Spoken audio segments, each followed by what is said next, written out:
generally, of course, this office hours are, concentrate on the database as the product, because this is what our team deals with. So generally, as far as globalization is concerned, there are like two parts, right? So one is that the database as a product, as a software product, has some translations that allow you to see at least certain things in a foreign language. In case of Polish, actually only runtime messages are translated, so there is no translation of documentation. But there are not many languages that I think we hardly translate documentation anymore, and various administrative tools are translated to a number of languages, but these are mainly Western European big market languages like German or French or Spanish, Brazilian Portuguese, I think, Japanese, Chinese, and so on. But the runtime part, so something that the product sends and that can be visible to your end users, right? So people who are not computer people just using Oracle software indirectly, and they may see those those messages. Those messages will be translated in. We translated, I think, to 26 languages or something like this, Polish included. So this is one thing, right? Translation. And the second thing is there are a number of features in the database that help you write applications that can adapt to the cultural conventions of a given language or country for which you actually want your application to run in, right, or for. So we have date-time formatting, right? We have number formatting. We have non-Gregorian calendars. We have time zone functionality, including daylight saving time, right? We have YANA time zone database, also known as Olson database, loaded into the database, so that you have the most current calculation for what's the local time zone based on some other time zone in some other part of the world. Right, you have, of course, character set support. You can define your database in one of the legacy character sets, which we don't really recommend anymore. And of course, you can define the database in the UTF-8 encoding of Unicode, which is the Oracle character set AL32 UTF-8, which allows you to store all languages actually even in the same column cell, right? So these are the main database features that help you with creating applications that can adapt or can be adapted to a given territory or locale, how it's called. Is it like? I'm aware of that. Mm-hmm. I'm aware about the settings you are talking about. That is used with NLS settings in SPIFAR, yeah. Mm-hmm. Actually, at the database level, we can use the. Actually, I do not remember the exact name of the options, but the NLS settings actually are you talking about now? So actually, I used to use that, yeah. Okay, so so would you like me to tell you which settings are available and what they are used for, or have I understood the question properly? No. I just wanted to understand the part you are talking about now. Okay. That we have that we have the NLS settings, which are for example, the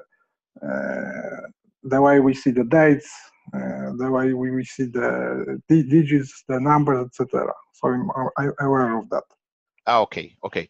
Have you had any like issues recently with globalization where we could maybe help with, or? Actually, I'm not the developer. I'm DBA, other DBA. I do not write the programs or procedures, etc., which use that things. And in my daily work with database, actually, I do not use often the settings. That they are just set and at the database or the session level in some program or whatever, and we are just using them. Yeah. So that is not the issue for me. Actually joining to that session, I was trying to see what we have except from the NLS setting, from the language, what we have other from the Oracle, available from the Oracle, which apply to that globalization. Okay, so I guess there is probably, in addition to the settings and there are probably not much, right? I mean, we have like Oracle text, right? That can where you can actually index large fields, right? Do a like text search.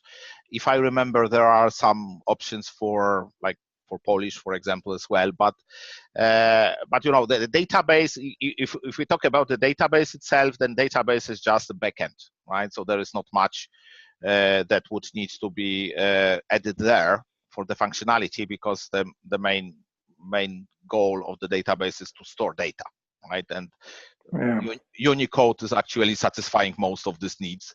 We have uppercasing, lowercasing. We have collation, right? We can sort based on requirements of the Polish or selected language, right? So this is probably, I mean, all that I can think of now. Yeah. As far as the database is concerned, as far as the database is concerned, like middleware, it's probably similar. There is some locale negotiation that may take place, but I'm not an expert in middleware generally. There is, of course, that there are a lot of Oracle products where I cannot tell much, like e-business suites or CRM, where you similarly you may have translated user interface and date formatting, again, number formatting, and making sure that everything looks like familiar to users from a given country. I can't. I know that there are some like more advanced stuff going on at Oracle, like so-called natural language processing, which is around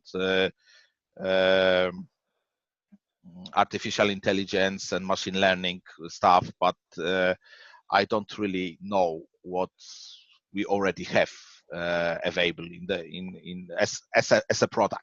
Right? I can't really tell much. I know that there is some work going on. I've seen some discussions on some email lists internally, but I can't really tell much about it at this moment. Dynamic collations. Then, okay, the question is, can I tell something about dynamic collations? So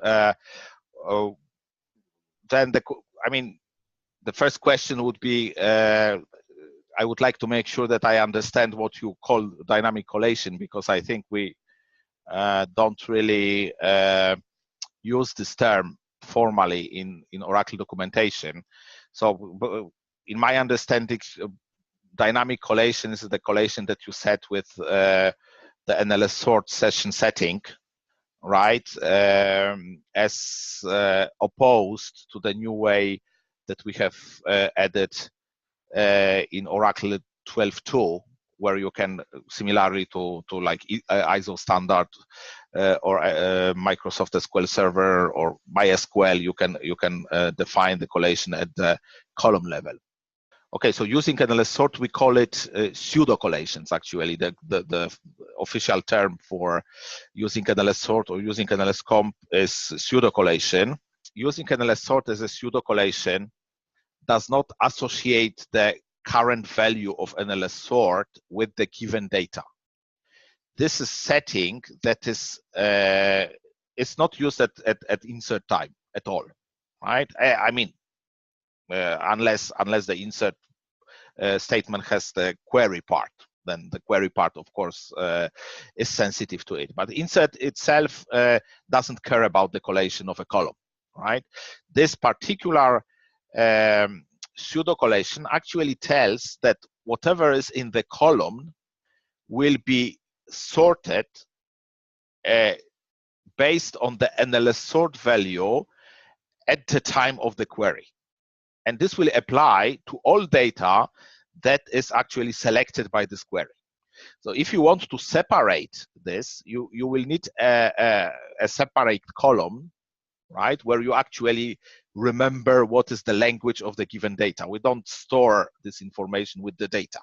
This is not part of the functionality. If you want to know the language of the data that is inserted, then you need to store it by yourself, right? Yes, exactly. So the NLS sort value comes into action only if you actually query the column, right? And of course, if you have a given result set, it makes sense to sort this result set basically only in one order, right? You cannot really mix multiple languages for a single result set because it wouldn't be doable, right? Because you may have a name or whatever in that might be a valid Swedish name, and it might be a valid Polish name, and at the same time it may be a valid Italian name, right? Because it has no special characters. It's just you don't know, really, right? So of course you can, if it is important to recognize the language of the data, you can always store this language together with the data as a like some value in a column in the row, and then you can do a select and say you just want the German data sorted according to German collation. Then you would use a where clause where you use this language column to query only the rows that you are interested in, and then use the order by. You can either use the using NLS sort, which is the pseudo collation, and set the NLS sort setting in the environment of the query, or you can just append, if you can create, if you can or if you build the query dynamically, then you can simply append the order by column name collate German or collate Spanish, and you don't even have to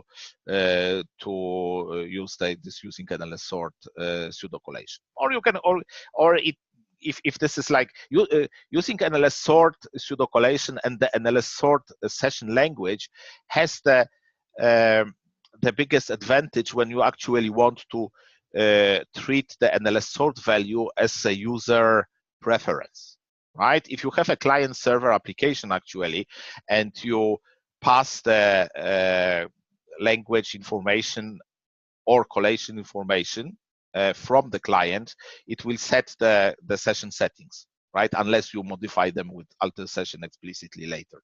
So then you can, if you have a column that is that has this using NLS sort pseudo collation, then the current user's preference will be applied. Yes. So I mean, you ask if the main advantage of the pseudo collation is to have. So I mean, the first advantage of pseudo collations, in particular the pseudo collation using NLS comp, was actually to assure backward compatibility of the new functionality, right? So when we added the data bound collation into 12.2, we had to make sure that old functionality based just on NLS sort without any declaration at the column or table level, that it still works the old way, right? And the pseudo collation using NLS comp assures this that this backward compatibility still exists. Using NLS sort was an extra functionality which we have added at the same time, where we have made sure that you just have dependency of NLS sort and you are no longer dependent on NLS comp, because NLS comp is kind of a historical setting that confuses the whole picture a bit. So it is a simplified pseudo collation that allows you still to use the NLS sort setting. And as I said, the main advantage, which is not associated with compatibility itself, is to make sure that you can still rely on the NLS sort setting as something that you can easily change based on some GUI element or user preference using the alter session statement, so that this setting is remembered for the session and used for whenever you actually want to sort based on this setting.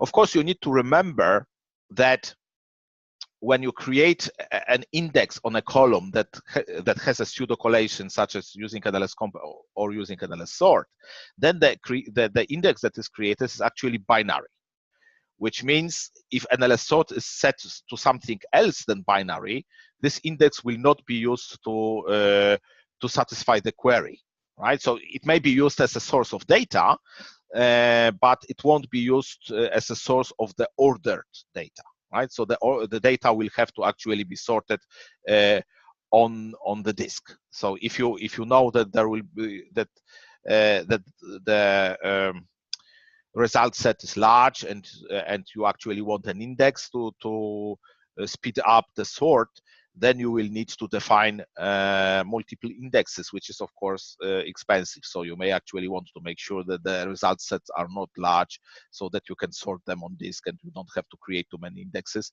because while indexes are nice for query, they are expensive for inserts. Right. So of course, if you have static data, you may have a lot of indexes. If you have dynamic data, then it's probably better to not exaggerate with the number of indexes, because the performance of insert will suffer a lot, and of update actually and delete as well. So there is some trade-off, right? There is some trade-off. The dynamic collation has its costs. Right, if you want to adapt to multiple languages, then there may be an issue. There is sometimes, if you have a multilingual application where you have really data from multiple languages that and you never know who actually queries them, and it may not have much sense to try to sort this data based on some language preference. Let's say you have a list of names in various languages, and then we have this generic collations like generic M or the UCA based collations, which give some common sort order for all languages. Right, so if you don't really have a single language application, you have a lot of languages all mixed together in one table, and you actually get all those data from the query without any separation based on the language, then you may want to use one of these generic collations statically, not dynamically, statically, so that you can create indexes and you have a one common kind of sensible order for all data, even if it may be this order will be probably acceptable for German but wrong for Swedish, right? Because we know that umlauts in Swedish go after Z, and in German go after the unaccented letters, right? So there is this conflict, right? You cannot have the same names sorted both ways at the same time. So you have to like choose one of these collations as a what's the term, compromise, right? Like some common collation for all the languages.